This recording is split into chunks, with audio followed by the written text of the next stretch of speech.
Every nation tells its story in language. But Britain, more than most, has also told it in cloth. From the mailed kings of early Albion to the suited silhouettes that stride through glass-walled cities, the Englishman has woven his identity into his garments. His clothing has been his armor and his art, his etiquette and his emblem.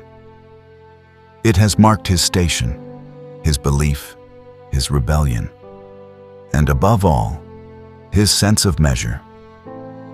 To trace the history of men's fashion in Britain is to trace the history of how men have imagined themselves, as warriors and courtiers, as merchants and monarchs, as citizens, rebels, and dreamers. The transformation of a sleeve or the cut of a collar has rarely been a trivial thing. Each alteration in fabric or form has reflected an alteration in power, faith, or freedom. A nation's wardrobe, like its language, evolves with its conscience. In these islands, the story begins with the chill of iron and wool. The first kings, half legend, half memory, wore furs and chainmail, dressing not for beauty, but for survival. From those early centuries, men's attire moved through splendor and restraint. The sumptuous brocades of medieval courts, the austere black of the Reformation, the powdered wigs and velvet coats of the Enlightenment, the sober sobriety of the Industrial Age. Each epoch left a fold, a stitch, a silhouette in time's great garment. No other country has expressed its social orders so completely through the act of dressing. The English suit became as recognizable as the language itself. Disciplined, understated, endlessly imitated. From the cut of a Beau Brummel coat to the chalk stripes of the city banker, the line of the British tailor came to define what the world understood as modern man. Yet this history is not one of mere refinement, but of revolt. Every age has seen the next tear apart the fabric of the last, cavaliers defying Puritans, dandies mocking industrial drabness, punks shredding propriety. The story of men's fashion in Britain is the story of a dialogue between discipline and desire, between the urge to belong and the need to break free. Even now, in a century lit by screens and shaped by speed, the English silhouette persists. It moves through time like a ghost stitched in perfect proportion, adapting, enduring, endlessly reborn. The suit, once a symbol of empire, has become a canvas for individuality. The handmade shoe, a quiet protest against disposability. The humble needle, a weapon against forgetting. This is the chronicle of that transformation. 1,000 years of men dressing, undressing, and redressing their idea of what it means to be British. It is a story of cloth and character, of silk and steel, of rain-darkened streets and the soft murmur of tailors at work. For in the end, fashion in Britain has never truly been about what men wear, but about who they believe themselves to be when they wear it.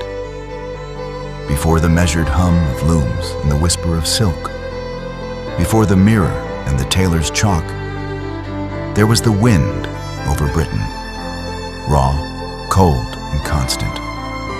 It moved through heather and forest, over the smoke of hearths and the watchtowers of kings. Men, newly settled from the tides of migration, clothed themselves against that wind. Their fashion was not yet vanity nor statement, but survival, a shaping of cloth and hide into protection, an answer to the island's restless weather. Yet even here, in this earliest chapter of kingship and kinship, the seeds of style, of how a man might be seen, had already taken root. In the age of the first English kings, men's clothing was the language of tribe and rank. The Anglo-Saxon chieftain, broad of shoulder and heavy with the duties of land and sword, wore his wealth not as ostentation, but as proof of belonging. Around his body hung a tunic of thick wool, woven on narrow looms and dyed in the earthy pigments of Britain's soil. Russet from madder, green from nettle, brown from bark. Beneath it lay linen, coarse to the touch but precious still, for flax was dear, and its cultivation a mark of the industrious. A girdle of leather drew the tunic close at the waist, often clasped with a buckle of iron or bronze. For a man of standing, that buckle might gleam faintly with silver, engraved with the serpents and knots that told of ancestry and faith. The lower body was clad in trousers, loose and practical, bound at the calf with strips of wool. These whinings, or leg bindings, gave both warmth and a warrior's readiness. Upon the feet, sturdy leather shoes, stitched by hand and softened by months of wear, gave shape to the gait of the islander. And above all, the cloak, a single expanse of wool, thrown over the shoulder and fastened by a brooch, its drape both shield and symbol. To the observer, the manner of its fastening said much. A cloak clasped high and wide bespoke a man of freedom, while a narrow pin and tight fold marked the working man. Kings, too, dressed much the same, but finer.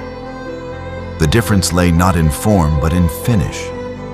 The king's cloak was of deeper dye, his brooch gilt, his belt adorned with delicate metalwork, his shoes softer, his linen whiter. It was refinement, not reinvention, that distinguished rule from servitude. A visiting monk from the continent might note the strangeness of it, how even a king of Wessex might sit at feast in garments not far removed from his shepherds, save for a silver clasp at his shoulder and a border of embroidery along his sleeve.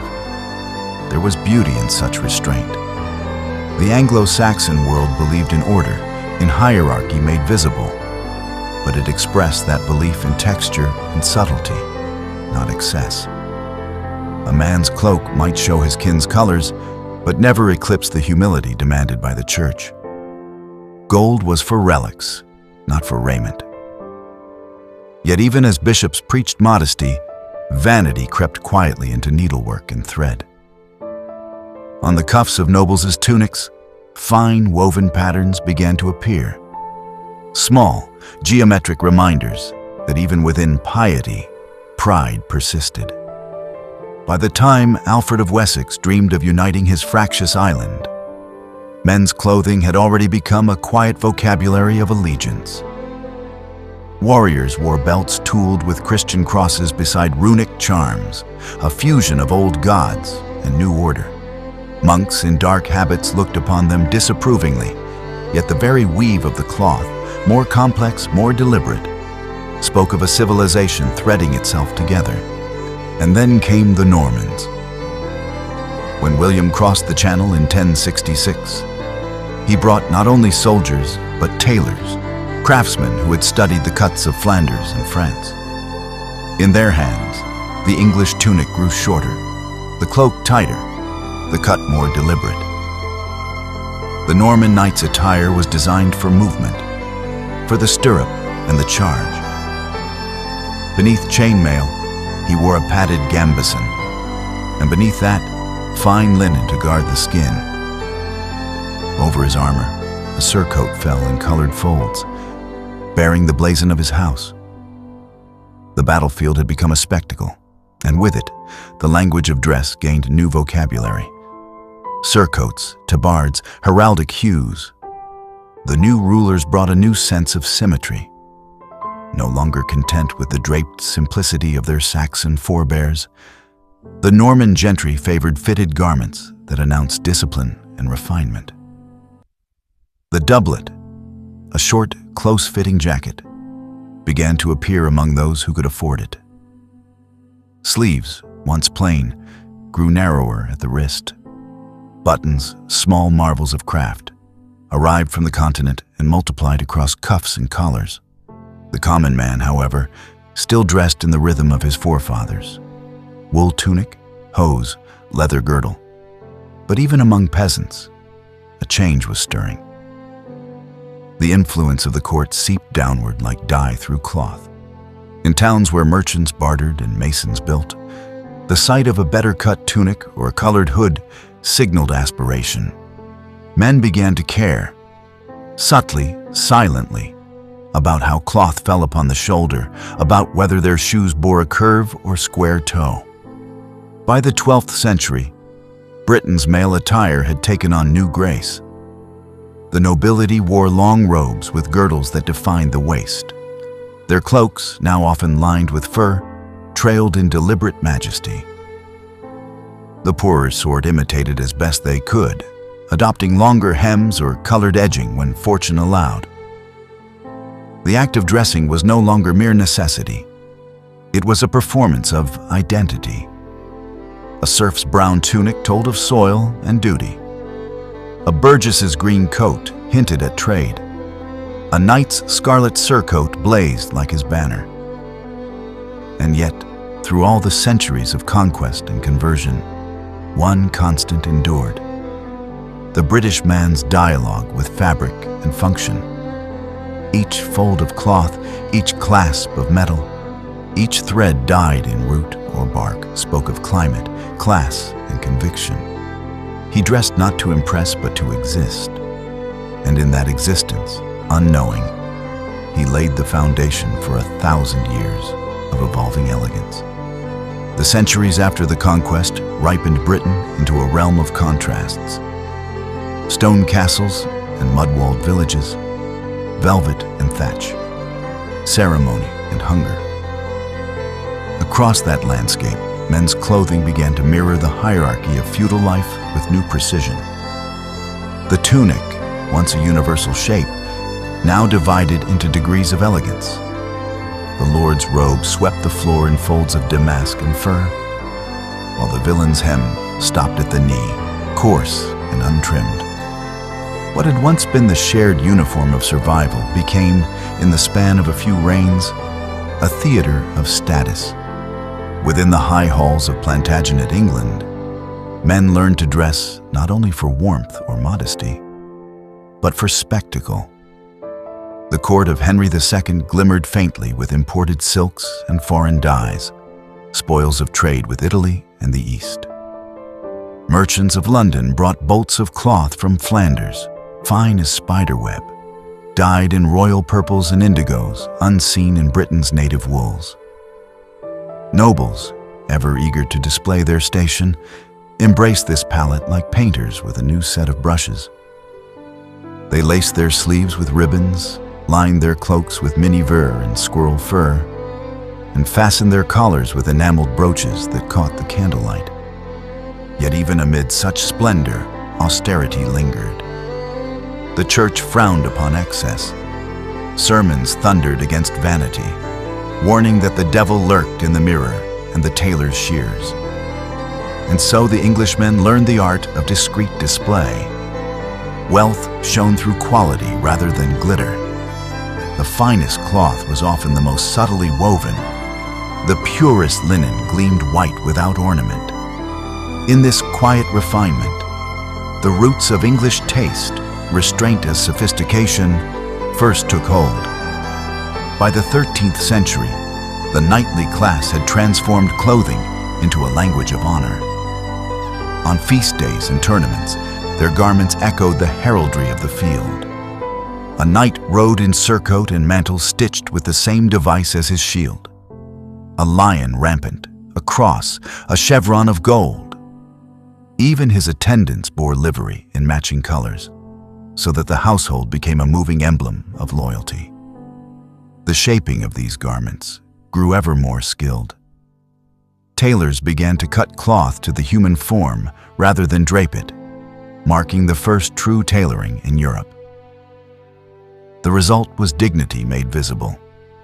The long-skirted coat-hardie for the noblemen, the snug-fitting doublet beneath, hose drawn tight to the leg and joined by laces hidden under the tunic.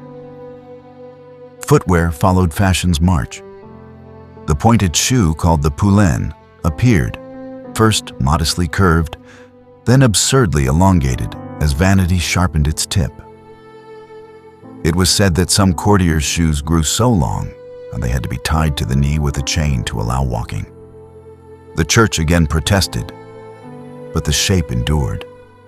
In that pointed toe, one might trace the very spirit of the age. Reaching, aspiring, forever stretching beyond, what was sensible toward what was splendid. Common men, meanwhile, clothed themselves in simpler echoes of nobility. The town craftsman wore a belted tunic of sturdy wool, dyed russet or green, with hose of undyed gray. A hood, cut with a tail called a liripipe, could be pulled forward as a hat or draped back as a cowl.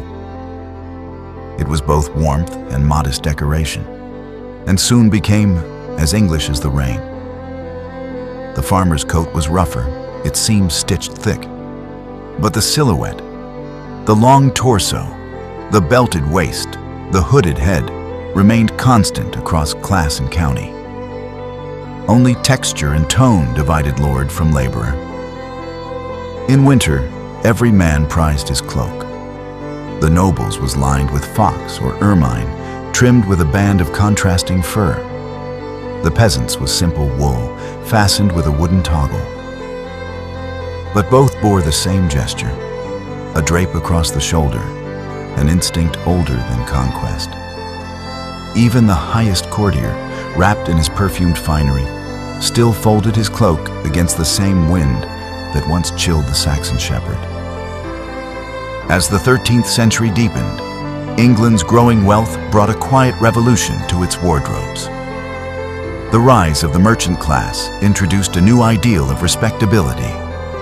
Less martial, more urbane. The merchant, neither knight nor peasant, dressed to command trust. His garments were well cut, but not ostentatious.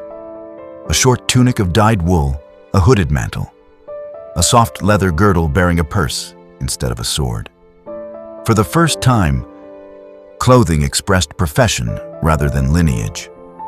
To dress like a gentleman no longer required noble birth, only success and discretion.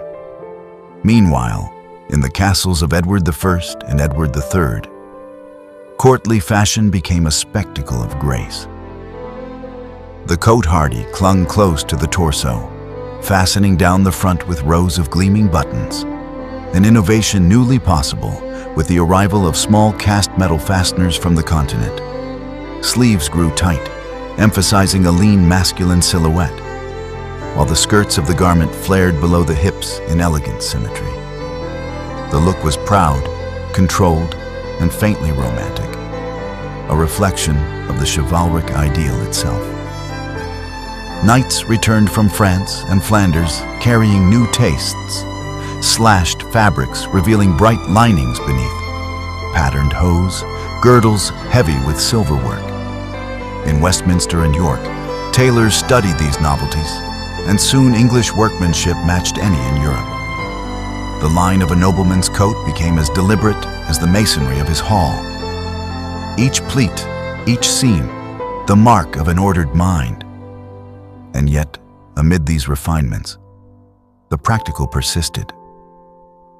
A man of England was still expected to ride, hunt, and labor, and his clothing bore that memory of motion. Even the richest surcoat was cut to move with the body, its seams shaped to a rhythm of stride and gesture. In that balance between beauty and use lay the soul of English menswear. Never purely decorative, never purely functional, but an art of purpose. By the 14th century, the medieval Englishman had become recognizably modern in his vanity.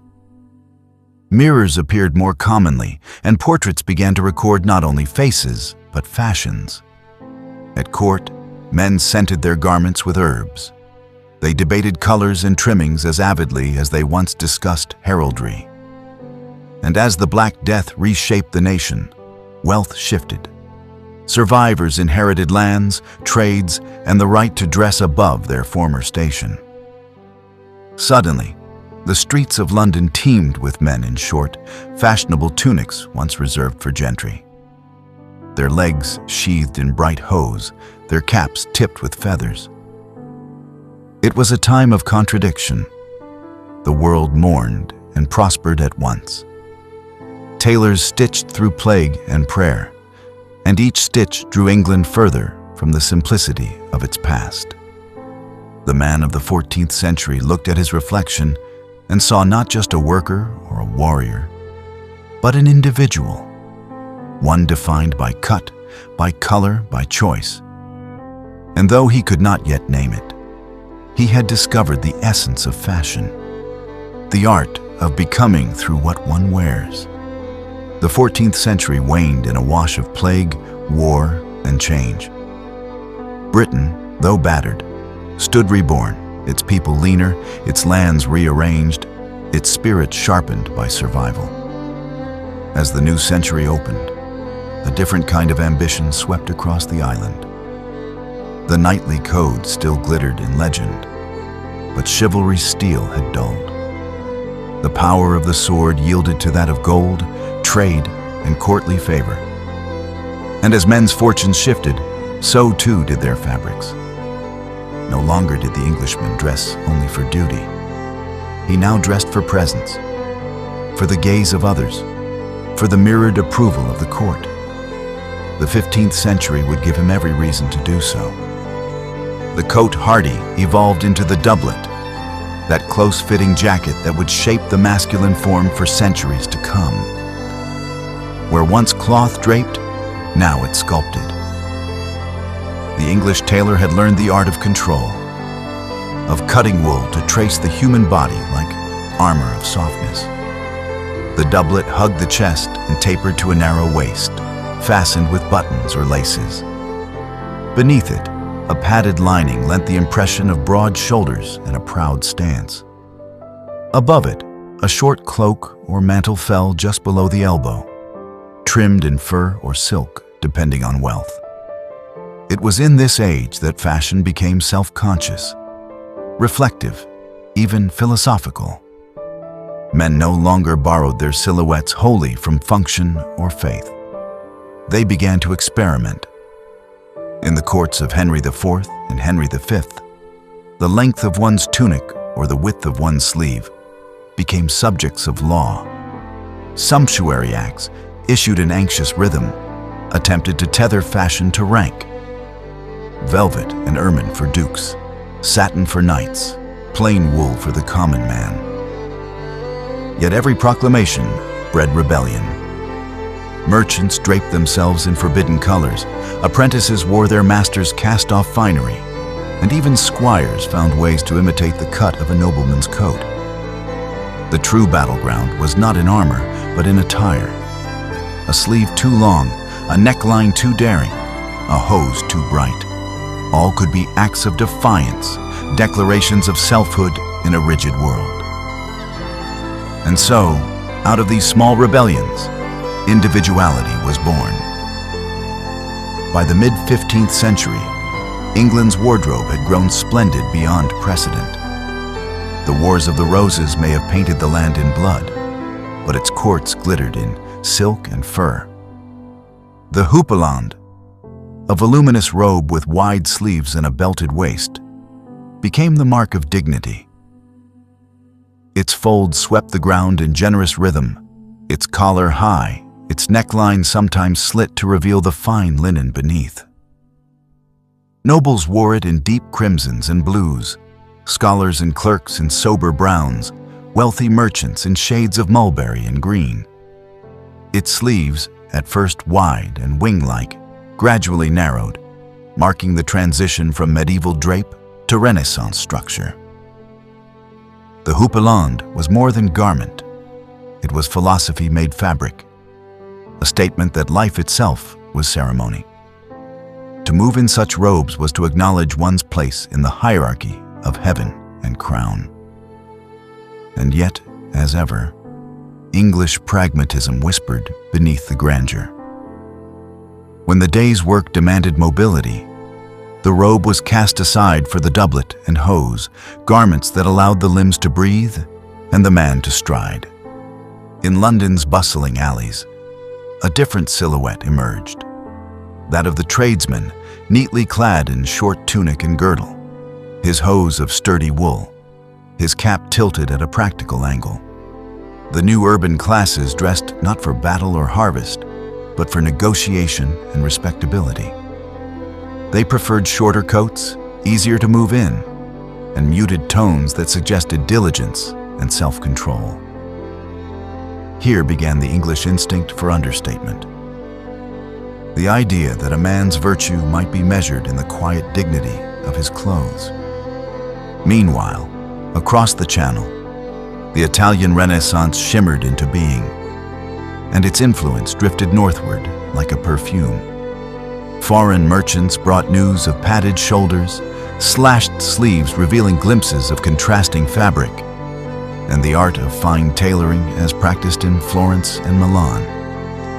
English nobles, eager to seem cosmopolitan, adopted these flourishes. The doublet grew shorter, the hose tighter, the codpiece, that curious emblem of virility, more pronounced. At the court of Edward IV, luxury reigned openly. Velvet, once the preserve of princes, became the fabric of every courtier's ambition. Embroidery gleamed with gold and pearls, girdles hung heavy with ornament. Men's hair, once cropped, grew to the shoulder in flowing locks. Caps with jeweled bands crowned their heads. Portraits of the era show faces serene and self-assured. Men who believed that power could be worn as plainly as it could be wielded. But fashion, ever fickle, turned again with the coming of the Tudors. When Henry VII ascended the throne in 1485, he brought with him a new sensibility, cautious, polished, and politic. His court valued restraint after decades of war. The silhouette changed once more. Shoulders broadened, waists cinched, skirts stiffened. The doublet was now padded to create a rigid V-shape, its fabric dense and somber. Over it fell the gown, long, square-cut, lined in fur, its collar broad and imposing. It was less the attire of a warrior than that of a ruler, deliberate, immovable, and self-contained. In the quiet folds of those early Tudor garments, England's future style was already whispering. Structure over softness, dignity over excess, craftsmanship over chaos. The medieval dream had ended. The age of order had begun. And so closed the dawn of British menswear, an age born from necessity, ripened by hierarchy, and refined by ambition. From the Saxon shepherd's cloak to the Tudor courtier's fur-lined gown, 1,000 years had passed, each century weaving another thread into the tapestry of masculine identity. What began as mere protection against the wind had become the mirror of civilization itself, a chronicle of how men saw themselves and how they wished to be seen. The 16th century dawned like a sunrise cast in gold leaf. England stood newly united, her wars behind her, her pride unbroken, her monarch crowned with both peace and power. And as the kingdom steadied under the early Tudors, the Englishman's clothing blossomed into something it had never been before. Theater. No longer content to simply be, men now wished to appear. The garment ceased to be a covering and became a declaration of wealth, of allegiance, of virility, of wit. And presiding over this transformation stood a man whose very body became the emblem of a nation's fashion: Henry VIII.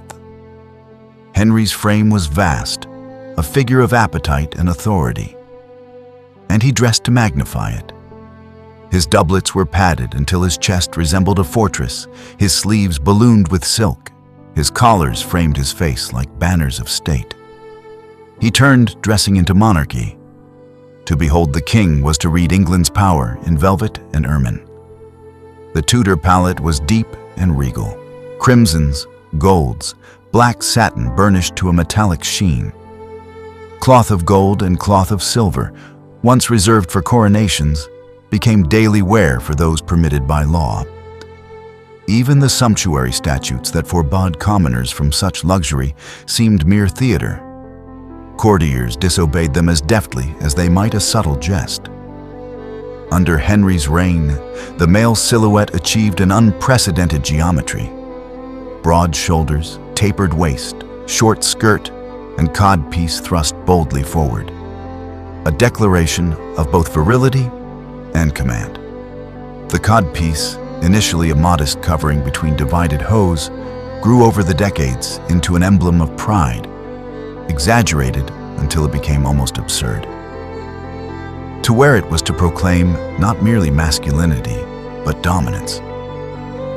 In Henry's England, even the tailoring bowed to the throne.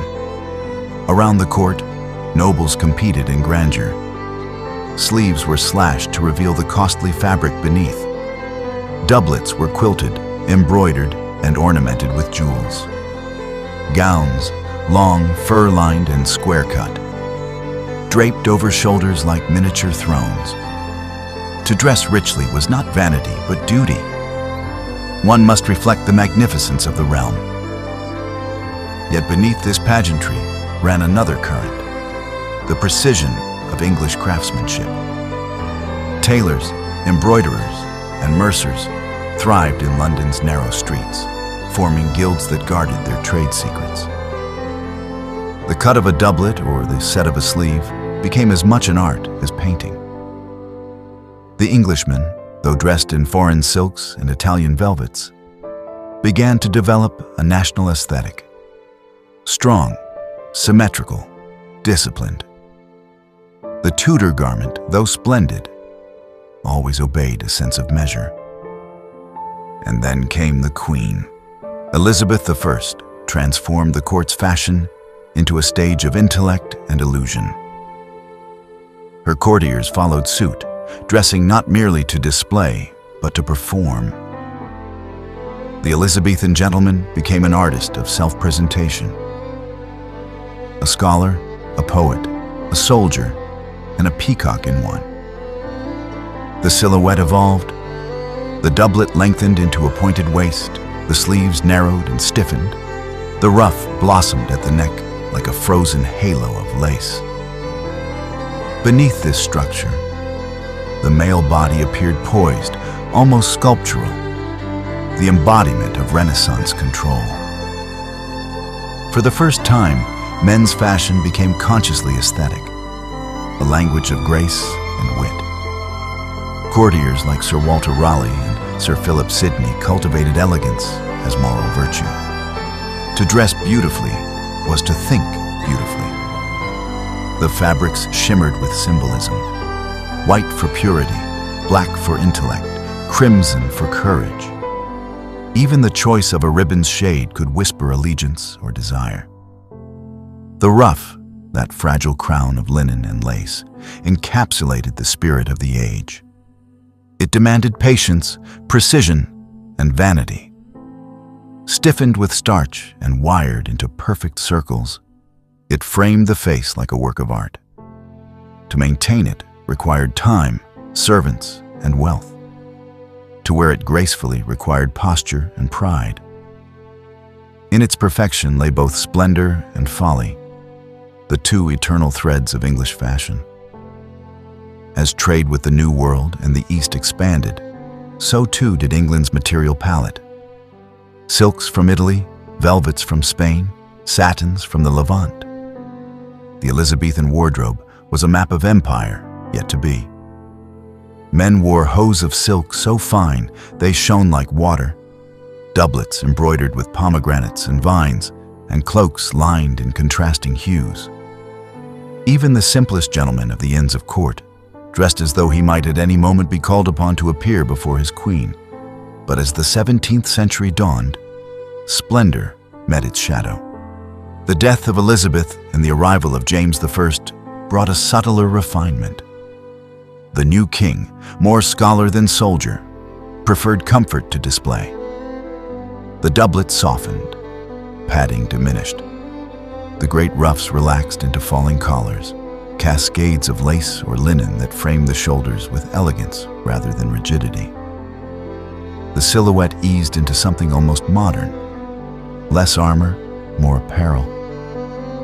This gentler fashion suited a nation shifting from medieval ceremony toward modern civility. The Stuart gentleman was less a knight than a courtier, a thinker, a traveler. His clothing reflected conversation rather than conquest. Colors mellowed into grays, olives, and deep browns. Embroidery became delicate, not loud. Boots replaced hose in daily wear. Cloaks shortened. Hats acquired broad brims and feathers. The Englishmen of James's court moved gracefully between dignity and ease, a balance that would soon become the hallmark of his style for centuries to come. Yet this grace could not survive the tempests ahead. The age of measure would soon meet the age of morality, and silk would yield to plain wool once more. If the Tudor and early Stuart centuries had dressed England in majesty, the mid-17th would strip her bare. The court silks and plumed hats of James's age faded under the cloud of civil strife, and with them went a century of ornament. In their place rose a new, severe elegance, a fashion of conscience, not color. The English Civil War was as much a battle of cloth as of creed. The Royalist Cavaliers and the Puritan Roundheads embodied not only two politics, but two aesthetics. The Cavalier rode into battle in satin and leather, his hair long and curled, his lace collar floating like a flag of defiance. He wore boots of soft Spanish leather, spurs bright as mirrors, and a sword whose hilt gleamed with chased silver. His doublet, though tailored for war, still clung to the memory of courtly grace. Slashed sleeves, rich embroidery, a hint of perfume upon the cuff. The Puritan, by contrast, marched in plain wool. His coat was unadorned, his hair cropped close, his collar narrow and white. Where the Cavalier's ribbons fluttered, the Roundhead's buttons were of horn or bone. For him, vanity was sin, and simplicity, salvation. He rejected the satin and lace of the court as symbols of corruption. His dark garb became a uniform of piety. Thus, for a time, England wore its conscience on its sleeve. The bright Renaissance had passed. The nation's wardrobe turned somber, deliberate, moral. And yet, even in that austerity, a strange refinement lingered. The Puritan's black was not carelessness, but precision. Fine broadcloth cut clean, linen white as judgment. His sobriety became its own kind of beauty, a beauty of form and integrity. In that restraint lay the seed of the English gentleman's future virtue, elegance without ostentation. When Cromwell ruled, fashion itself seemed exiled. The theaters were shuttered, the courtiers dismissed, the tailors silenced. Yet even repression cannot wholly suppress style. In private, the gentry still kept their lace cuffs folded in drawers, their plumed hats hidden in chests. They waited, patient as moths in the dark, for the day when color would return. That day came with the Restoration. In 1660, Charles II entered London like a burst of light after a long eclipse. The bells rang, the taverns roared, and the city's drabness dissolved overnight. Fashion, too, awoke from its Puritan sleep, yawning into splendor. The king, exiled in France during his youth, had brought back with him a taste for continental luxury. Silk coats, lace cravats, ribbons, perfume. He made elegance not merely permissible again, but essential. At court, a new silhouette emerged. Long, flowing coats replaced the short doublets of the previous age. Breeches widened and softened, falling to the knee and fastened with ribbons. The waistcoat appeared, a vest of silk or brocade worn beneath the outer coat, inspired, some said, by Persian dress. Around the neck, men abandoned the rigid linen collar for cascades of lace. The cravat, wound and knotted in intricate folds. Hair, once shorn in Puritan humility, now grew long and lustrous, or was replaced by the powdered wig. This was not merely fashion reborn. It was fashion redeemed, sensual, witty, urbane. The Restoration gentleman dressed as if to celebrate the return of pleasure itself.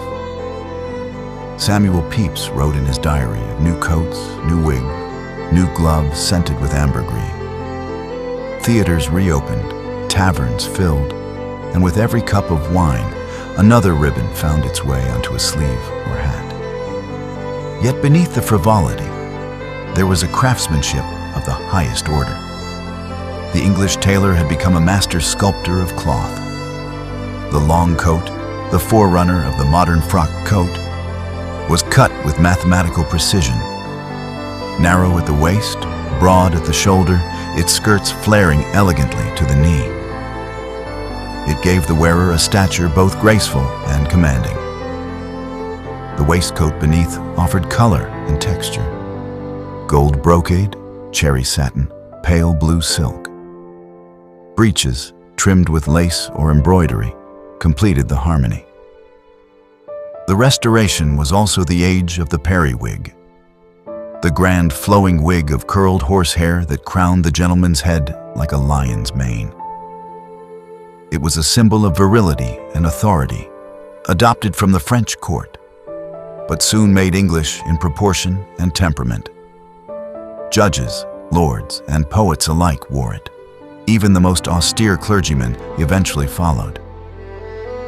To wear a wig was to participate in civilization itself, to rise above nature through artifice.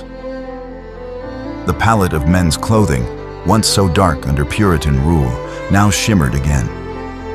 Soft pastels joined deep jewel tones, lavender, rose, emerald, sky blue. Embroidery returned, not as flamboyance, but as finesse.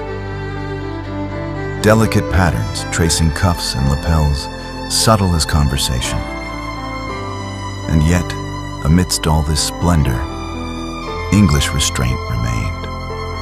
Unlike the extravagant fashions of Versailles, the English version prized proportion over extravagance, grace over display.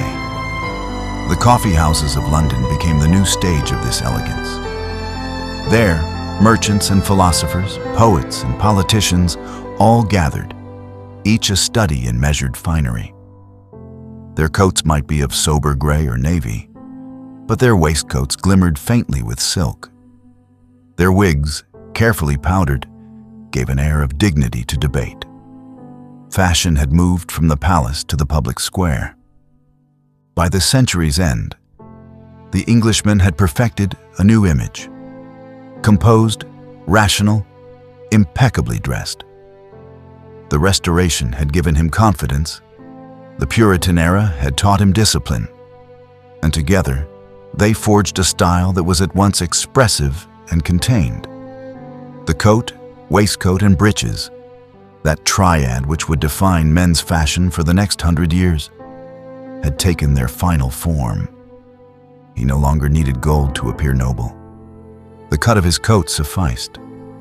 The embroidery of his cuff, the fold of his cravat, the calm poise of his wig, all spoke of mastery, of reason, of civilization. The Englishman had learned at last that true elegance was not excess, but control. The 18th century rose in Britain like a sonnet of light and reason. The thunder of war and creed subsided into the hum of commerce and conversation. The nation no longer measured its greatness in battles alone, but in ideas, inventions, and civility. London swelled into a metropolis of manners, and in its drawing rooms, parlors, and parks, the Englishmen perfected a new art, the art of being a gentleman. If the Restoration had celebrated pleasure, the Georgian age celebrated poise. Fashion, once an exuberant performance of vanity, became the mirror of intellect and composure. Men dressed not to dazzle but to persuade, to appear learned, trustworthy and gracefully restrained. And so the gaudy silks of the 17th century yielded to the smooth luster of wool. Lace softened, wigs shortened, and color paled into harmony. The Englishman's wardrobe, by 1720, had crystallized into a triumvirate that would rule men's fashion for 2 centuries. The coat, the waistcoat, and the breeches. The coat was long, fitted to the torso and flaring gently at the hips, with cuffs turned back to reveal their lining and buttons that shimmered discreetly down the front. Beneath it, the waistcoat, shorter, often richly patterned, offered a glimpse of individuality, a controlled flourish of taste. The breeches fastened just below the knee, where silk stockings completed the line of the leg. The ensemble was at once structured and graceful, a geometry of civility. In these garments, the Englishman found his uniform of reason. The coat suggested command without aggression, the waistcoat, refinement without excess. The very fabrics reflected philosophy. Wool, that honest product of British fields, replaced continental silks as the cloth of choice, a testament to national self-sufficiency and quiet virtue. To wear English broadcloth was to proclaim both patriotism and good sense. Wigs remained, but they too evolved toward moderation. The great periwigs of Charles II's court shrank into neater forms. The bob wig, the queue, the tie. Powder still dusted them white, but the intention was no longer flamboyance. The effect was clean, composed, and slightly ascetic. The powdered hair of reason, not revelry. Color, once riotous, grew serene. The coats of the early century came in soft hues: dove gray, sage, pale blue, buff, and olive. Embroidery survived, but in miniature, tracing the edges of a lapel or the border of a waistcoat like the filigree of thought around speech. The Georgian gentleman dressed as he conversed, with grace, wit, and balance. The coffee house remained his forum.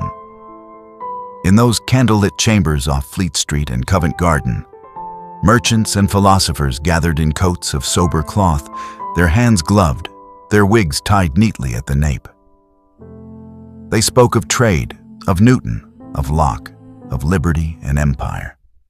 Their clothing, tailored to precision, was both armor and etiquette, a language of composure in a world newly obsessed with civility. Across town, the court maintained its splendor, though in quieter tones. The aristocracy wore coats of silk or velvet for ceremonial occasions, often with gold embroidery and richly colored waistcoats. But even there, restraint reigned. The Georgian ideal was not ostentation, but propriety, an elegance so balanced it seemed almost moral. A man's virtue was measured in the neatness of his buttonholes, the freshness of his linen, the moderation of his lace. The century's philosophers found their mirror in its tailoring. The Enlightenment taught symmetry, rationality, and the beauty of proportion, lessons the tailor understood instinctively.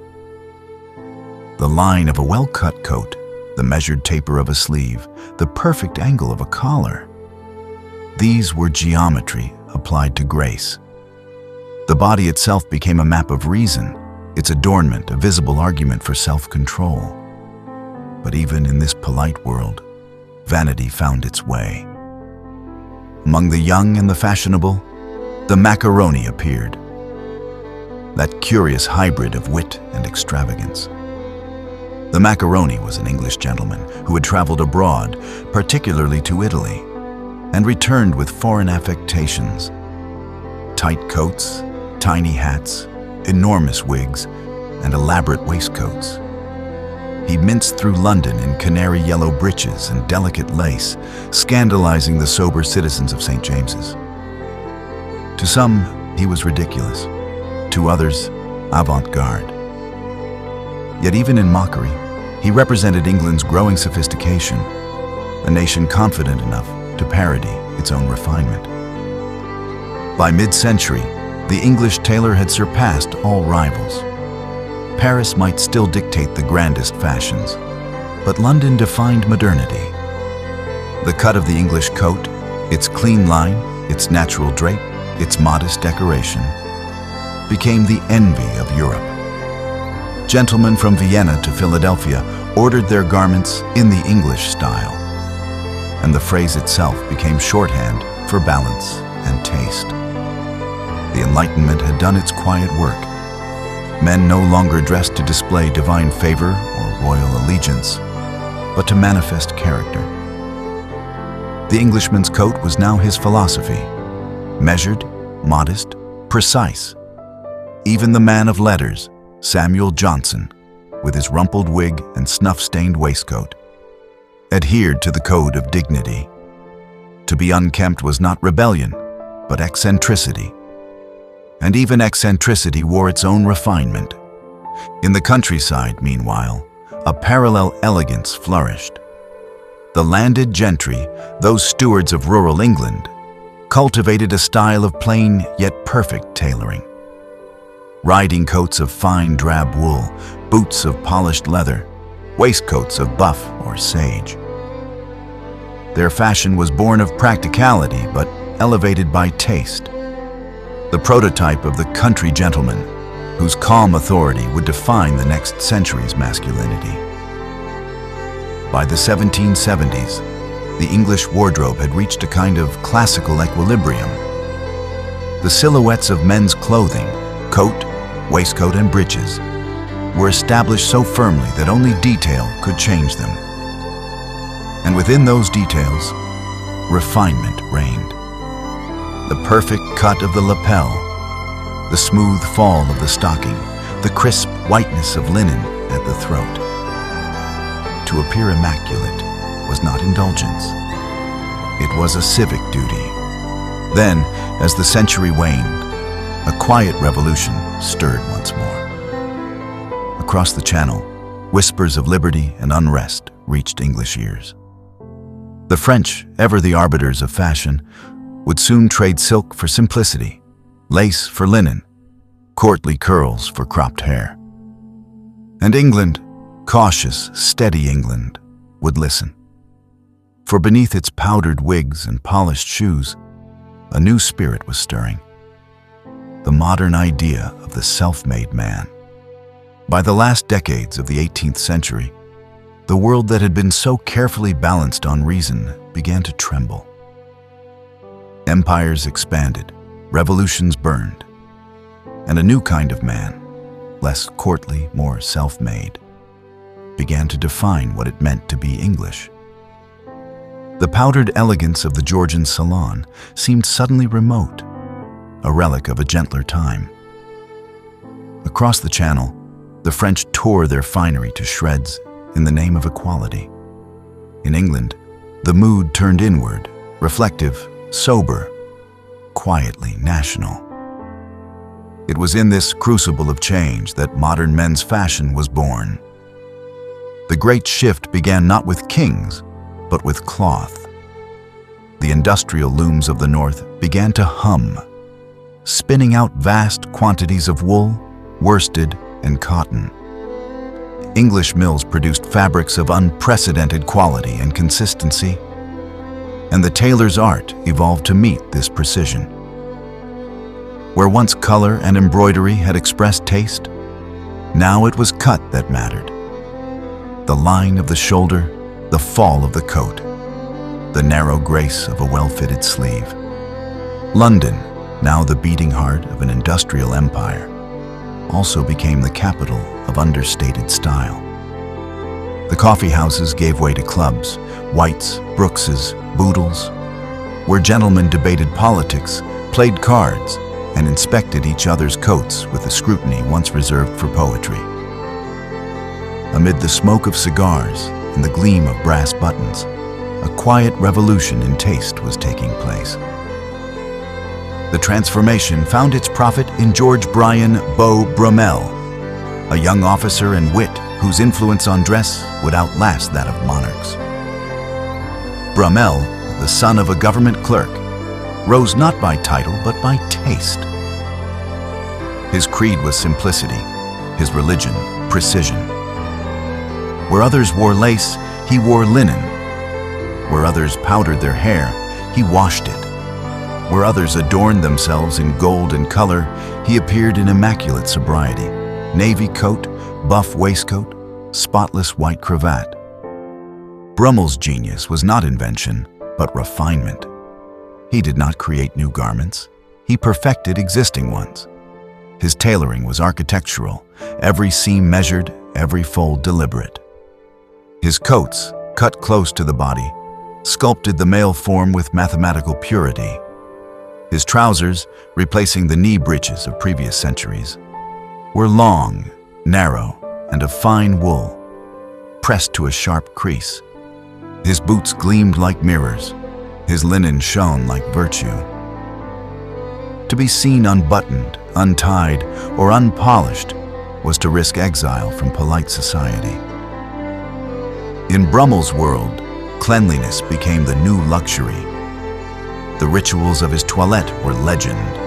Hours spent in preparation, the perfect tying of a cravat repeated until flawless, the selection of scent so subtle it could barely be detected. Yet all of it aimed at a single illusion, that the wearer seemed effortlessly perfect. He called it dressing well without being noticed. It was an aesthetic of mastery through invisibility. Through him, fashion became moral philosophy. The Brummelian gentleman expressed dignity through restraint, intellect through order, individuality through precision. In a century weary of spectacle, his severity felt modern, even revolutionary. The powdered wigs vanished. Hair was cropped short and natural, echoing the classical ideals of Greek sculpture. The lace and satin of the old regime gave way to sober wool, echoing the Protestant and industrial virtues of Britain itself. The age of the dandy was not one of excess, but of control. Brummel's friendship with the Prince Regent, the future George IV, gave his style royal sanction. The prince's court at Carlton House became the center of a new aesthetic, one that prized the tailor's shears above the jeweler's gold. Men's clothing was now conceived in monochrome harmony: coats of deep navy or black, waistcoats of ivory or buff, trousers of pearl gray. Color survived only in subtle accents: a faint blue lining, a silver button, a touch of claret silk. The transformation was profound. In a few short decades, Englishmen abandoned centuries of color, lace, and ornament. The suit, as the world would come to know it, was born. A trinity of coat, waistcoat, and trousers, all in balanced proportion. Cut from sober cloth, united by form rather than decoration. This was more than fashion. It was ideology. The New English style embodied an empire of reason and industry, not blood and lineage. The aristocrat and the banker could dress alike, for both proclaimed dignity through discipline. The simplicity of Brummel's ideal flattened the social hierarchy of appearance. A man's worth could be measured by his bearing, his cleanliness, and the cut of his coat, not the glitter of his jewels. The influence of the military also lingered in this transformation. The Napoleonic Wars had shaped an entire generation of men accustomed to uniforms. Garments that combined function, dignity, and restraint. The lines of the cavalry jacket, the taper of the trousers, the polish of the boot, all found their way into civilian fashion. Even peace looked like discipline. By the early 19th century, the powdered wig was extinct. Replaced by cropped hair and sideburns, the waistcoat had become subtler, often of matching cloth to the coat. And trousers, once a novelty, had become the modern man's second skin. The English palette, too, had narrowed to what would become the timeless canon of masculine dress: black, navy, gray, brown, and white. London's tailors, especially those of Savile Row, which would emerge mid-century, became the silent architects of the modern masculine image. Their craft was quiet and exacting. To them, a quarter inch was the difference between grace and vulgarity. They understood that the perfect coat should move like breath, neither stiff nor loose, the fabric molded to the wearer's life as much as his form. The new century's poets and politicians wore this uniform of simplicity. Byron and Shelley, for all their rebellion, adopted its poise. Pitt and Fox debated the empire's fate in coats that echoed Brummel's line. The Englishman had found, at last, a fashion that matched his myth, restrained, rational, and quietly imperial. Even as industrial smoke darkened the skies, his clothing gleamed with order. The soot of the New World could not dim the polish of his boots. In this age of factories and reform, of revolution abroad and reform at home, the Englishman's suit became his last fortress of serenity. It was his armor of civilization, a composition of wool and will, pressed daily into form by ritual and pride. The 19th century opened in smoke. Steam hissed from the engines of progress, and the cities of Britain pulsed with invention. The nation that once dressed for court and conversation now clothed itself for conquest and commerce. Railways stitched the land together, factories roared, and the black breath of industry rose over London like a new sky. Within this thunder of transformation, men's fashion too found its final and enduring shape. The Englishman of the Victorian age did not dress merely to appear well. He dressed to behave well. His garments were not decoration, but declaration of respectability, labor, and moral gravity. The wild grace of the Regency dandy gave way to the discipline of the industrial citizen. The new uniform of manhood was precise, somber, and immaculately made. Gone were the embroidered waistcoats of the 18th century, their silks replaced by sturdy wools. The colors of empire were muted: black, charcoal, navy, brown. Cloth became the new luxury: superfine wool from Huddersfield, cashmere from Scotland, broadcloth from Yorkshire mills whose looms beat the rhythm of the modern age. The tailor replaced the jeweler as the arbiter of taste. The three-piece suit, coat, waistcoat, and trousers cut from matching cloth, had now matured into its modern form. The frock coat, with its fitted torso and flared skirt, was the daytime garment of every respectable man, while the morning coat, with its sloping front, offered a slightly more relaxed silhouette. The waistcoat, once a canvas of expression, now served as a vest of sobriety.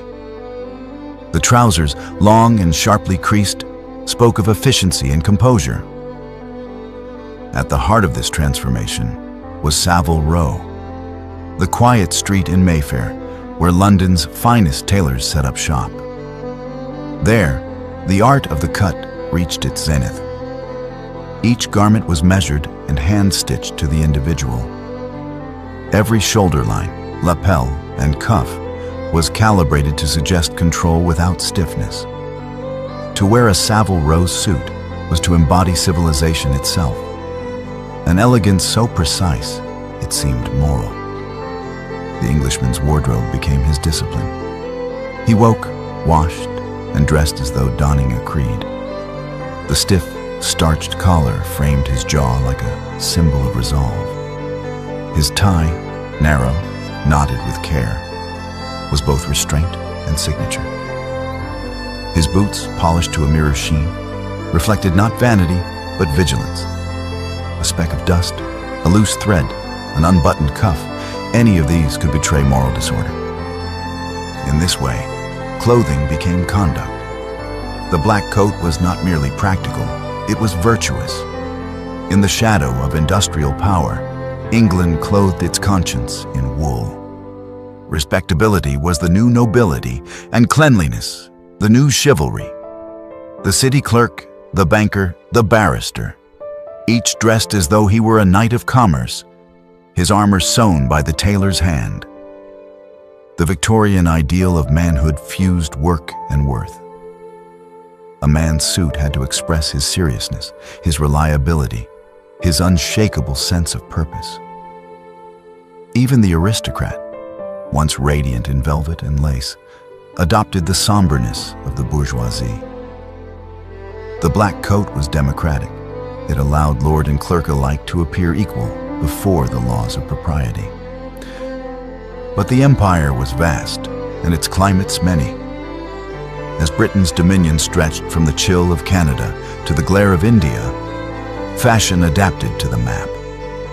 The Englishman abroad carried with him his uniform of order, but in linen instead of wool, khaki instead of black.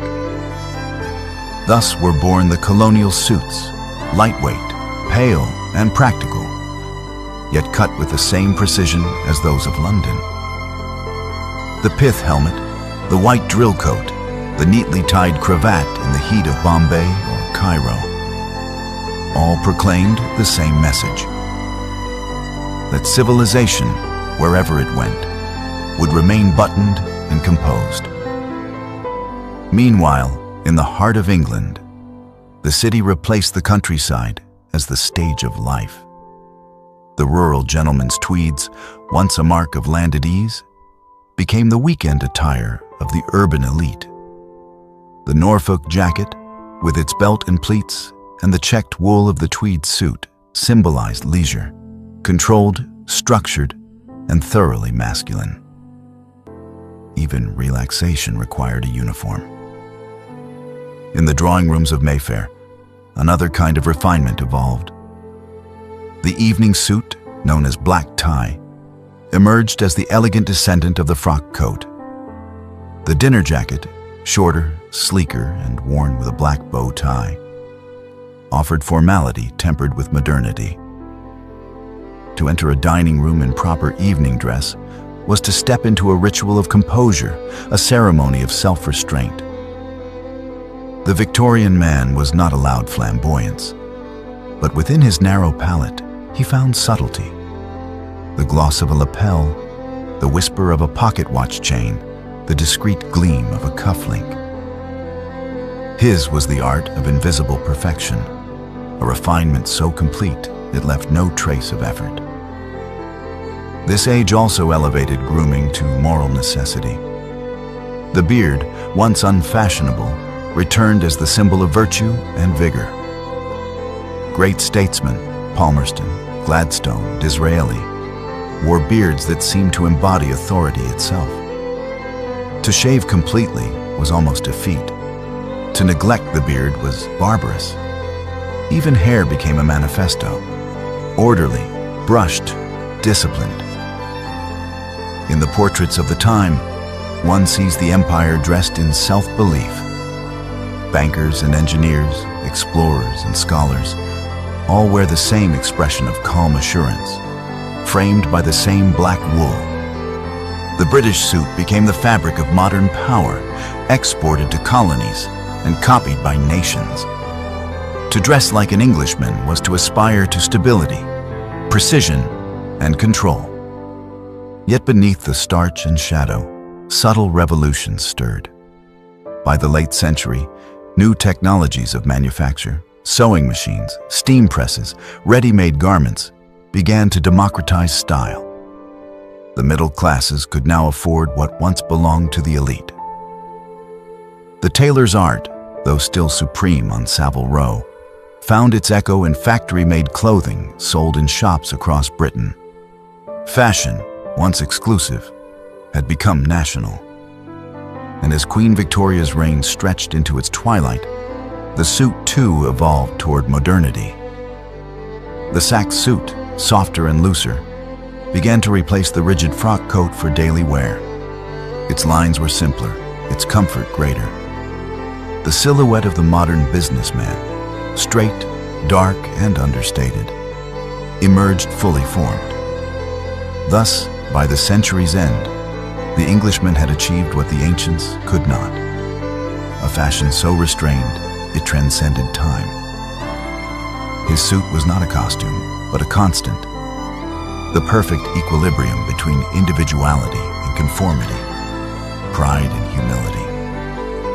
He wore his empire not as ornament, but as discipline. In every corner of the world, the English silhouette became a symbol of order.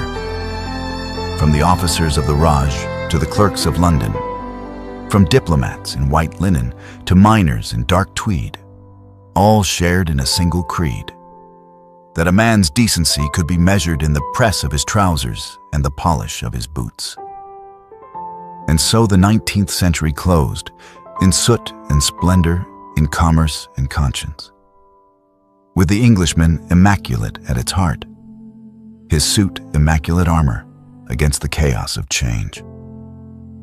By the 1880s, the British Empire stood astride the world, its dominion woven not only in steel and trade, but in the very threads of its clothing. The Englishman's suit had become the uniform of authority from Delhi to Cape Town, from the counting houses of Manchester to the terraces of Mayfair. And yet, beneath this empire of cloth, a subtle change stirred, a softening, a sigh. The century that had dressed in black was beginning to crave air and light. The industrial age had taught men to work, but now it began to teach them to rest.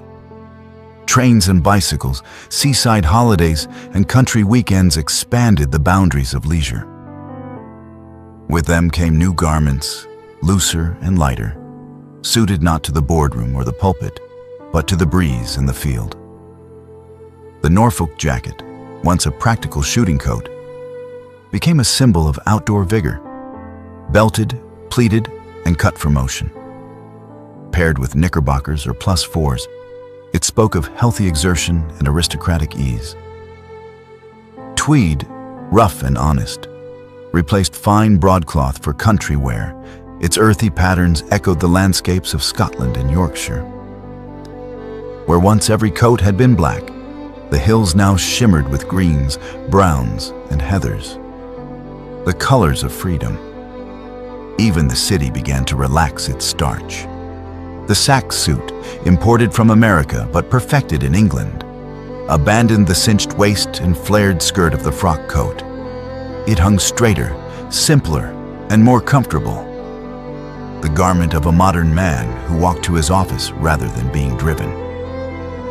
The bowler hat, with its firm dome and modest brim, became the new crown of the middle class. Practical, unpretentious, and indestructible. At evening, however, ceremony still reigned. The tailcoat remained the mark of formal grandeur, its sweeping tails glinting in gaslight, its wearer poised between empire and eternity. Yet even this was changing. The dinner jacket, once a daring innovation, had now gained acceptance among the worldly and the witty. It was shorter, more convenient, and less burdened by hierarchy. Where the tailcoat demanded a servant to button it, the dinner jacket invited the man himself to act with ease. The shift was moral as much as aesthetic. The late Victorians, heirs to Darwin and Dickens alike, believed in self-improvement, in vitality, in the gospel of exercise.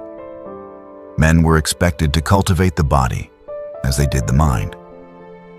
The sporting gentleman became an ideal, lean, upright, tanned by the elements. His clothes reflected his discipline.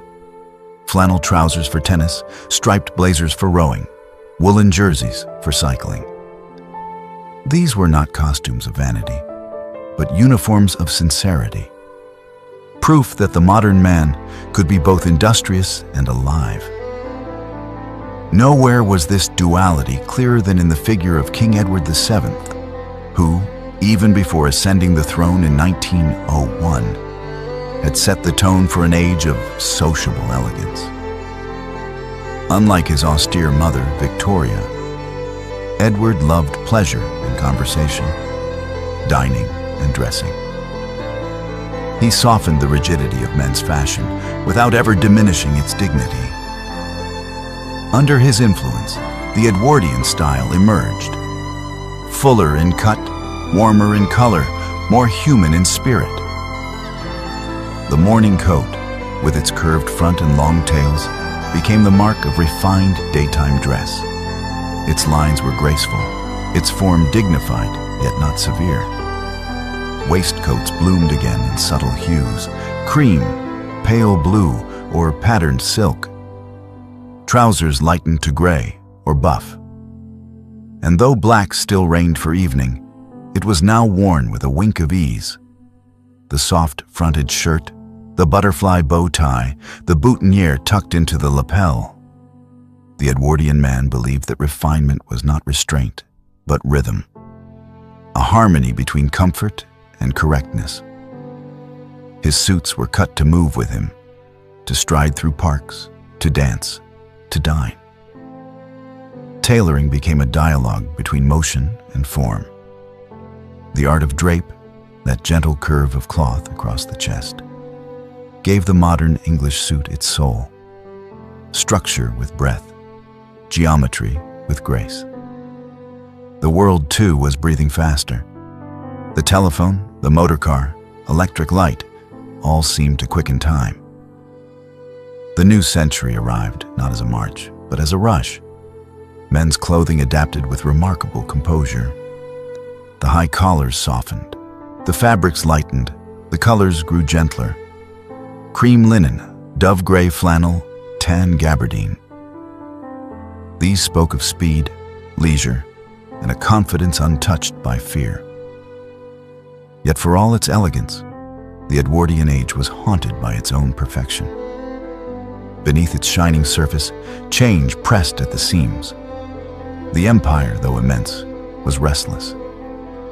The old-class hierarchies still shimmered in satin, but the world beyond was stirring. New voices, new machines, new nations. In this twilight, the Englishman stood immaculate as ever, his tie straight, his shoes gleaming. But the century that would undo his certainties was already waiting outside the tailor's door. And in that coming century, the very idea of what it meant to be a man, and how a man should dress, would be tested as never before.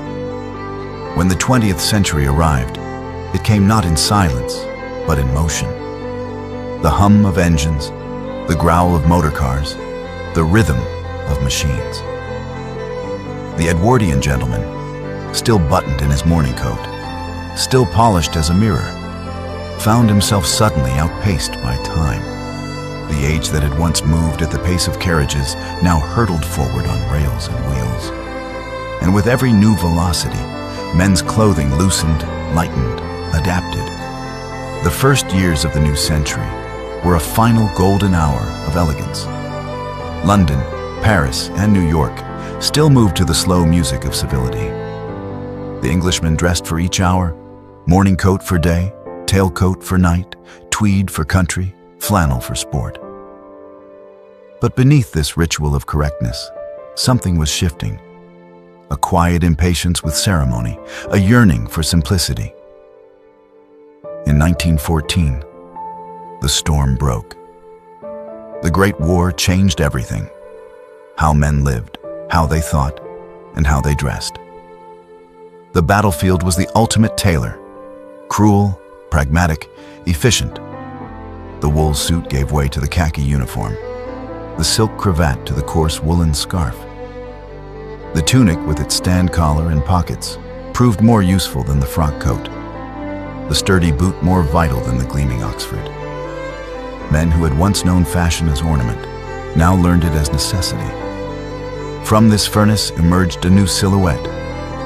Leaner, shorter, stripped of flourish. The young officers of the trenches returned to civilian life unable to bear the weight of old formality. The frock coat disappeared almost overnight, replaced by the lounge suit. Practical, unfussy, democratic. The trench coat, born in the mud of the Western Front, became the great crossover garment of the century. rainproof, belted, heroic. The war had democratized dress. Rank was no longer written in silk, but in bearing. The man in the gray flannel suit could be a clerk or a colonel, a poet or a politician. Equality, however uneasy, had found its way into the wardrobe. The suit, once a badge of class, became a badge of citizenship. The 1920s swept in on this tide of modernity. The Jazz Age, for all its rhythm and rebellion, still drew its lines from the English tailor's chalk. Yet now the fit was freer, the fabrics lighter, the colors livelier. The Oxford bag, wide trousers worn by students and copied across the world, embodied the new casual confidence. Shirts softened, collars turned down, ties grew bold with pattern. The bowler gave way to the fedora, its brim tilted like a question. And yet, beneath the experimentation, the English virtues of proportion and restraint endured. The Savile Row suit adapted with subtle brilliance. Shoulders natural, waist clean, trousers high but tapered. Men like the Duke of Windsor, elegant, playful, and international, carried the English style into a new century. He popularized checked fabrics, soft collars, and the double-breasted jacket, making propriety appear effortless. His tailoring by Schulte was an education in balance, a sculpture of comfort without carelessness. In the 1930s, as shadows gathered again over Europe, men's fashion darkened too. The palette returned to grays, browns, and navy. The cuts became broader, more martial. The double-breasted suit, with its strong shoulders and wide lapels, echoed the stance of readiness. Even in peacetime, the specter of war shaped the male silhouette. It was as though the world instinctively prepared itself to stand firm. Then came the Second World War, a conflict not of kings, but of nations.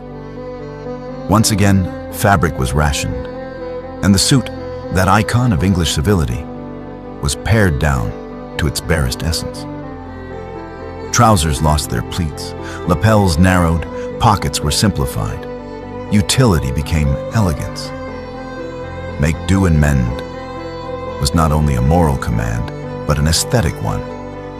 And yet, amid deprivation, British tailoring preserved its dignity. A suit might be austere, but it was never careless.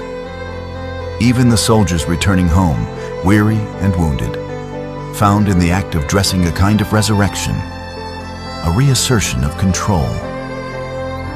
The trench coat and the duffel coat, once military issue, became civilian staples. The wool serge of uniforms transformed into the everyday flannel of the office. By 1945, the Englishman stood in the mirror of history, both diminished and defined. The empire was fading, the world was fractured, but his reflection endured, cleaner, simpler, sharper. The war had stripped away excess, leaving only essentials: a well-cut jacket, a pressed shirt, a tie of modest stripe. The age of aristocratic display had ended. The age of democratic dignity had begun. The modern man, born in mud, rebuilt in steel, now wore his morality not on banners, but in seams. His suit was not merely clothing, but memory of sacrifice, of discipline, of endurance. Every pressed crease was an act of faith in order after chaos. And as peace returned, so too did a quiet elegance. The late 1940s brought soft tweeds, new synthetics, and the promise of leisure. But the English suit, unchanged in essence since Brumel's day, remained the core of male identity, proof that civilization could still be tailored. When peace returned in 1945, Britain was both exhausted and resolute, a nation patched together like its clothing. The air still smelled faintly of coal and rationed bread. Yet, in the quiet hum of workshops and tailoring rooms, the rhythm of renewal began. Cloth was scarce, but faith in craftsmanship was not. Men had endured 6 years of uniforms and utility. They longed for individuality, for softness, for the return of civility. Savile Row reopened its shutters to a different world. The tailors, many of them veterans or widowers, found their clientele changed. The aristocracy was diminished, the colonies restless, the middle class ascendant. The post-war Englishman no longer dressed to command, but to recover. His suit was an act of restoration, of himself, of his dignity, of continuity. The English drape cut, perfected before the war, became the standard bearer of this renewal. Its gentle fullness across the chest, its natural shoulders, and its fluid silhouette gave the illusion of quiet strength, neither aggressive nor indulgent. The double-breasted jacket, once a symbol of military readiness, softened into elegance. Shades of gray, navy, and brown dominated.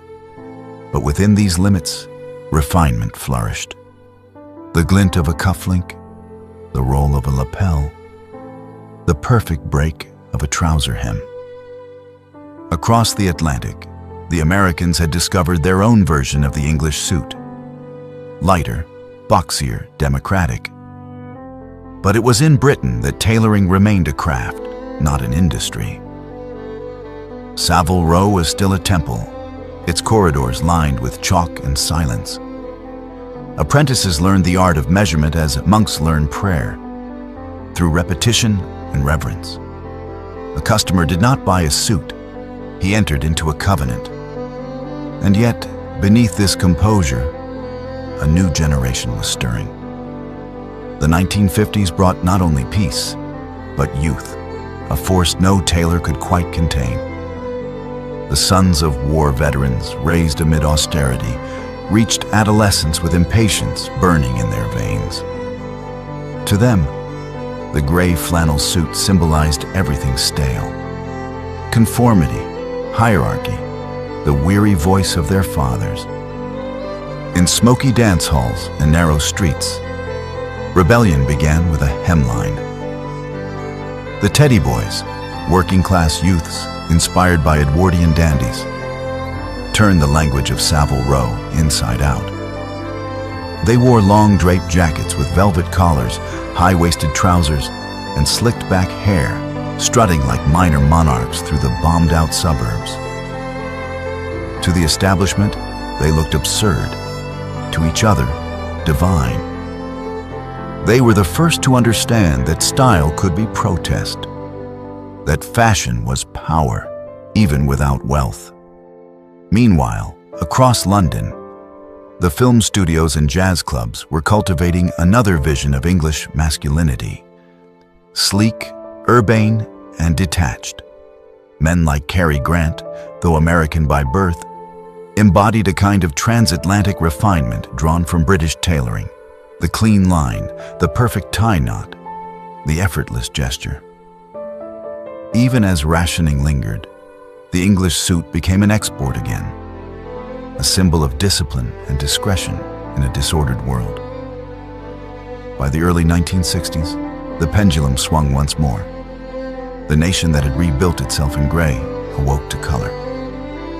London, dusty for decades, suddenly bloomed. Carnaby Street replaced Savile Row in the imagination of youth. Guitars replaced bugles, and the young men of Britain began dressing not like their fathers, but like their future. The mods, modernists, neat and kinetic, redefined British menswear. Their suits were slim, their lapels narrow, their trousers tapered, their shoes gleaming as mirrors. They worshipped Italian tailoring, scooters, and soul music. Theirs was a precision of rebellion, tidy, deliberate, almost mathematical. Against the backdrop of post-war drabness, their style felt electric. Savile Row, once insulated, began to listen. Some tailors experimented with lighter fabrics, slimmer cuts, and younger clients. A new designer class, more daring, less deferential, emerged from art schools and ateliers. By mid-decade, London had become the center of a global fashion revolution. The Swinging Sixties turned the city into a stage. The Beatles, once clad in matching mohair suits, evolved into icons of individual style. Sean Connery's James Bond, tailored by Anthony Sinclair, brought the English suit into cinematic immortality. Conduit cut, they called it. Slim, sharp, and confident. A line that moved as fast as the century itself. Yet, as the decade darkened, so did its clothes. The late 1960s and early 1970s brought turbulence, strikes, disillusionment, and a waning empire's unease. Menswear absorbed this mood. The velvet and paisley of psychedelia, the loose shirts of bohemia, the emergence of the peacock revolution. Men once again permitted themselves beauty, lace cuffs, wide lapels, jewel-toned fabrics. What had begun as rebellion became theater. Still, amid this flowering of expression, Savile Row endured. Its tailors, dignified and watchful, adapted without surrender. They welcomed musicians and movie stars alongside dukes and diplomats. Rock legends came for bespoke suits, cut with the same precision as a cabinet minister's. The Row became, in its quiet way, a symbol of continuity within chaos. Proof that craftsmanship could survive even as culture convulsed. By the mid-1970s, the Englishman's wardrobe contained contradictions as complex as the age itself. He might wear a three-piece tweed suit to the office and flared corduroys on the weekend. He might tie a silk cravat over a shirt unbuttoned too low. Masculinity was no longer monolithic. It was a negotiation, a series of costumes through which identity passed like light through glass. But soon, the storm would come again. Not of war, but of disillusionment. The next chapter in the history of British men's fashion would no longer be about elegance or rebellion, but survival. The era of punk, austerity, and global reinvention. The mid-1970s hung over Britain like the last verse of a long elegy. The optimism of the post-war years had withered into strikes, inflation, and gloom. Power cuts dimmed the evenings, factories closed. The empire's echoes faded into static. Men still wore their flared trousers and velvet jackets, but the glamour seemed false, the colors tired. The tailor's chalk line was now less a symbol of order than of constraint. In London's backstreets, disillusionment found its uniform. Safety pins replaced cufflinks. The punk movement tore through fashion like a blade, deliberate, defiant, and loud. The pinstripe suit, once sacred, was slashed and safety pinned. The leather jacket became armor against apathy. Men who could not afford Savile Row made rebellion their style. At its heart was a paradox. Punk rejected fashion, but created it anew. In the ripped t-shirt and the spiked hair, there was a kind of brutal honesty. The anti-tailoring of an age that had stopped believing in perfection. The young no longer sought to look noble. They sought to look alive.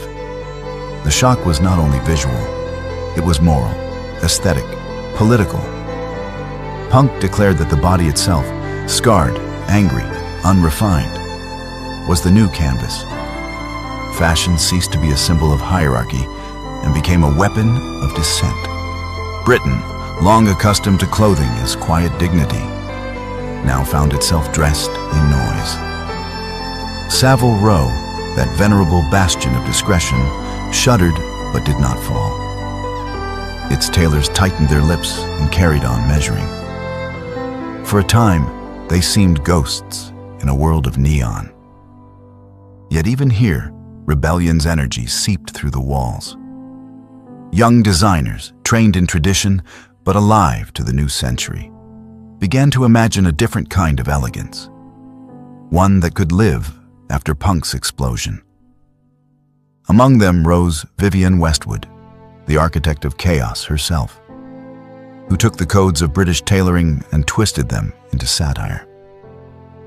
Her men wore corsets, kilts, and pirate coats, echoes of empire refracted through irony. Beside her, designers like Paul Smith reimagined the English suit with wit and color, a flash of pink lining, a whimsical stripe, a wink where once there had been only solemnity. The 1980s arrived not quietly, but with electric light. Britain was reborn under the neon sign of ambition. The age of austerity gave way to the age of the executive, and once again, the suit became armor. But now its battlefield was the boardroom. The power suit emerged. Broad shoulders, sharp lines, assertive colors. For the first time since the war, clothing openly spoke the language of dominance. The banker in his pinstripe, the politician in his double-breasted navy, the entrepreneur in his chalk-striped gray, all wore their authority visibly. The suit became a statement of hunger, of confidence, of control. Yet beneath this revival of formality, something subtler was occurring. The boundaries between class and costume were dissolving. The same man who wore a tailored suit to work might shed it for a leather jacket at night. Music, film, and television blurred the hierarchies of style. The Englishman of the 1980s no longer dressed to belong. He dressed to perform. On Savile Row, the old houses learned to speak to a new generation. Designers like Tommy Nutter, flamboyant, fearless, and rooted in rock culture, brought a swagger back to bespoke tailoring. His clients included Mick Jagger, Elton John, and the Beatles. His lapels were wide as wings, his fabrics bold as stage lights. The suit in his hands became theatrical again, yet still unmistakably British, a fusion of tradition and rebellion. This was the paradox of late 20th century British menswear. It both revered and ridiculed its heritage. Each generation tore apart the garments of the last, only to rediscover the beauty in the ruins. From punk to new wave, from the romantic decadence of the new romantics to the clean minimalism of the 1990s. The story of men's fashion in Britain became a dialogue between destruction and devotion. The 1990s, by contrast, arrived like a slow exhale after the excess. The sharpness of the power suit softened.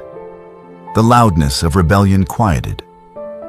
Britain entered an age of introspection, uncertain but creative, melancholy yet free. The cool Britannia years saw men dressing with studied nonchalance. Bands like Oasis and Blur revived working-class style, parkas, trainers, denim, while designers like Alexander McQueen and Oswald Boateng reinterpreted the suit as an expression of emotion rather than decorum. McQueen's work, dark and theatrical, treated tailoring as anatomy, seams as scars, fabric as flesh. Boateng, meanwhile, restored color and rhythm to Savile Row, infusing it with Afro-British vibrancy and cinematic flair. By the century's end, British menswear had fractured into multitudes. The suit had survived, but so had the sneaker. Elegance was no longer singular. It was plural, personal, fluid. The Englishman, once defined by uniformity, had finally learned the beauty of contradiction. The tailors of the Row, older now but wiser, looked upon this new world with patient amusement.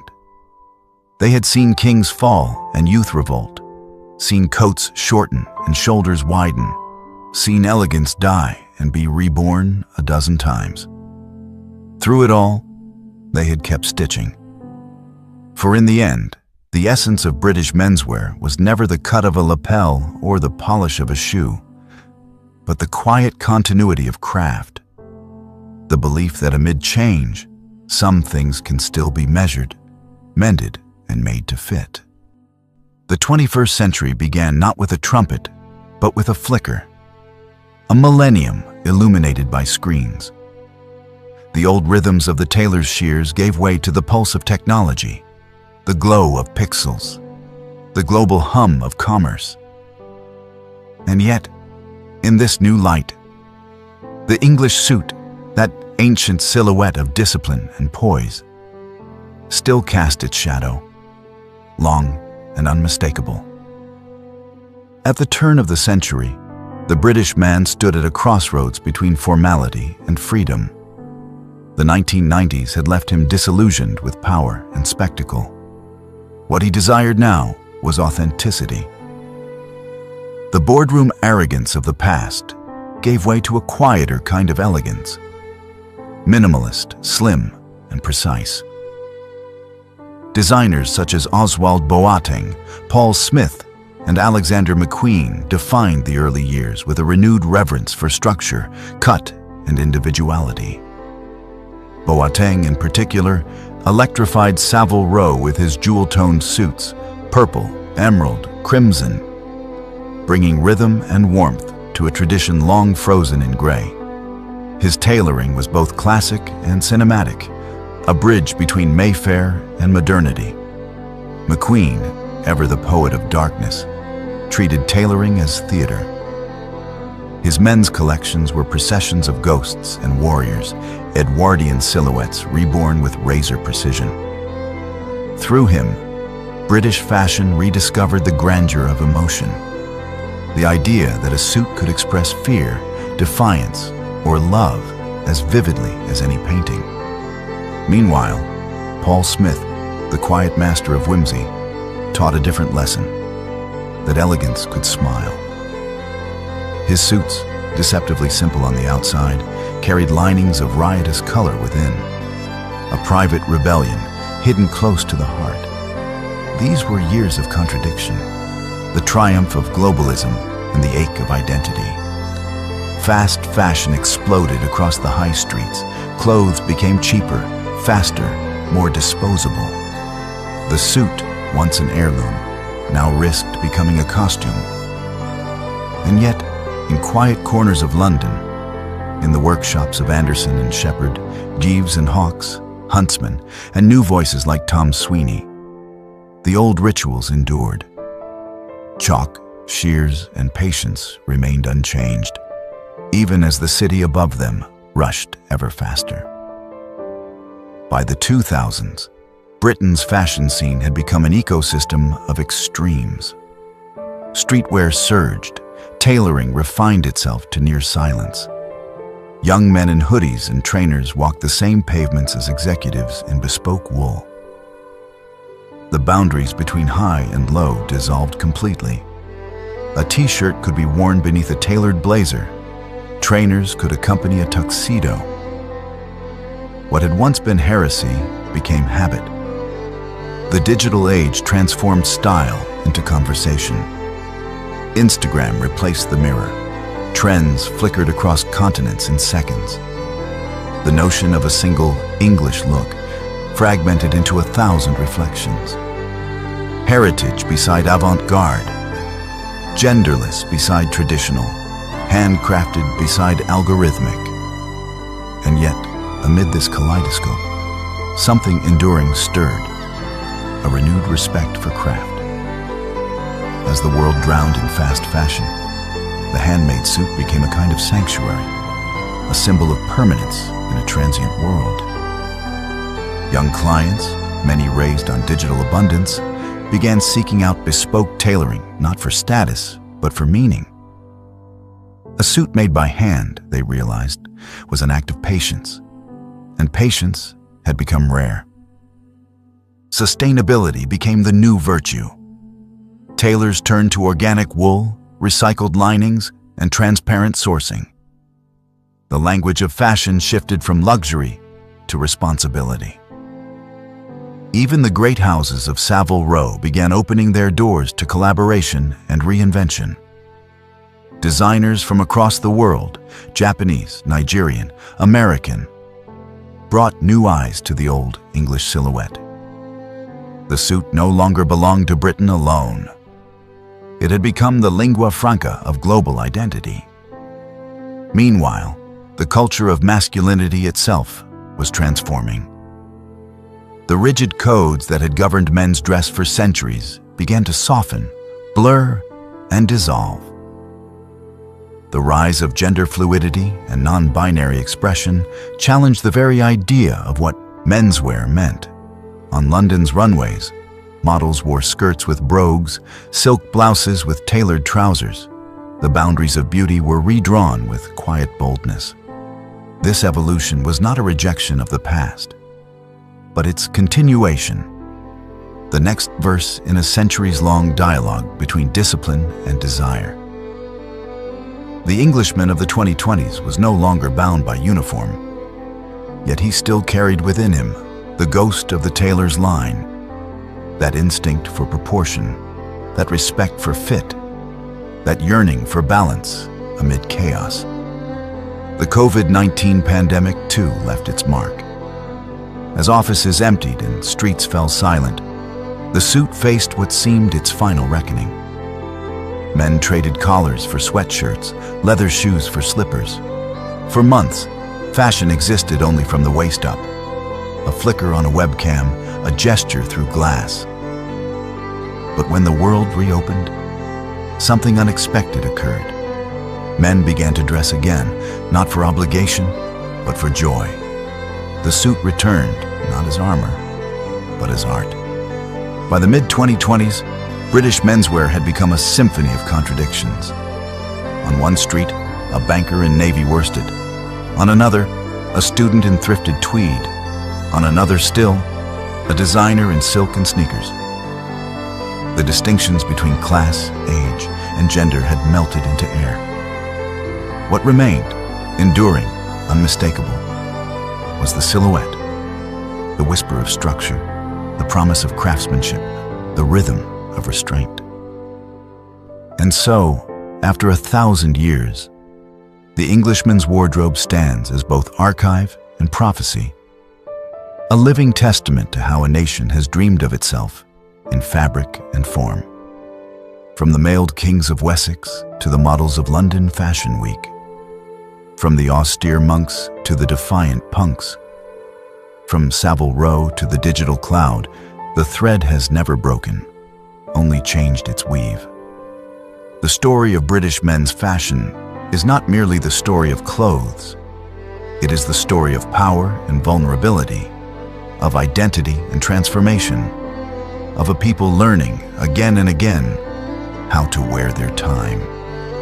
The tailor's chalk still draws its white line across dark cloth. The scissors still close with their old certainty. Somewhere in Mayfair, beneath the hum of the 21st century, a needle still passes through wool, one stitch following another, as it always has. And in that quiet, between the past and the present, Britain still measures its men. In the hush of evening, when the streets of London are slick with rain and the last light fades along the slate rooftops, there is sometimes, if one listens closely, a faint rhythm beneath the noise. It is the sound of shears against cloth, the whisper of chalk on wool, the patient heartbeat of a nation that has always told its story in stitches. From the first kings draped in mailed splendor to the suited silhouettes that glide beneath glass towers, the Englishman's clothing has been more than mere protection. It has been a mirror. Each age has dressed itself in its beliefs. The warrior's chainmail spoke of faith and fear, the courtier's lace of grace and vanity, the industrialist's black coat of power and restraint, the rebel's torn denim of defiance and freedom. Every thread, every hem, every button is a small truth of its time.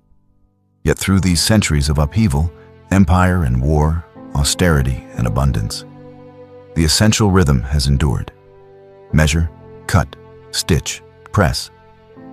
The tailor's art, humble and exacting, has remained the nation's quiet conscience. Empires have fallen, machines have replaced hands, but still there are those who kneel to fit a cuff, who weigh a fabric between finger and thumb, who seek not perfection, but proportion. For in Britain, fashion has never been merely about appearance. It has been about order, the belief that, in a disordered world, a man might still compose himself. The act of dressing well has long been a kind of moral geometry, an assertion that dignity may yet be made visible. The Englishman's restraint, his subtlety, his poise, all have been stitched as much into his clothing as into his character. And yet, the new century has rewritten that geometry. The modern man, free of his father's certainties, now chooses his image like a poem, sometimes structured, sometimes wild. He may wear a tailored suit one day and a hoodie the next. He may blend silk with denim, heritage with streetwear, gender with grace. What once was a uniform has become a language, and what he says with his clothing is no longer duty, but possibility. Still, beneath the flux the thread remains. Somewhere in Savile Row, an apprentice bends over a bolt of cloth, much as one might have done in 1750 or 1850. Somewhere else, a young designer cuts a jacket with scissors that gleam like small swords beneath electric light. Between them stretches the long continuity of care, a faith that, whatever else may change, craftsmanship will always be a form of remembrance.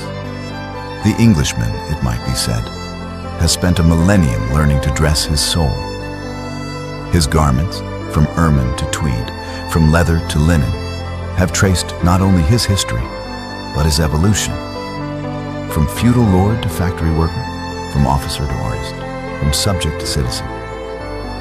His clothing has absorbed every paradox: pride and humility, rebellion and tradition, decay and renewal, until the fabric itself has become an archive of the national psyche. And so the story continues. The suit still hangs in the shop window, the streetwear still pulses to the rhythm of youth. The same rain that darkened medieval cloaks still glistens on modern coats. The faces change, but the silhouette remains, upright, measured, quietly magnificent. In the end, perhaps that is the truest image of Britain. Not its crown nor its colonies, but the man in his coat, standing at a crossing in the soft rain, his collar turned up, his gaze forward. He carries with him the weight of centuries and the lightness of tomorrow. The fabric moves against the wind, and for a moment, brief as a breath, it seems as though the past and the present are cut from the same cloth. Thanks for watching, and until next time, keep weaving, keep dreaming.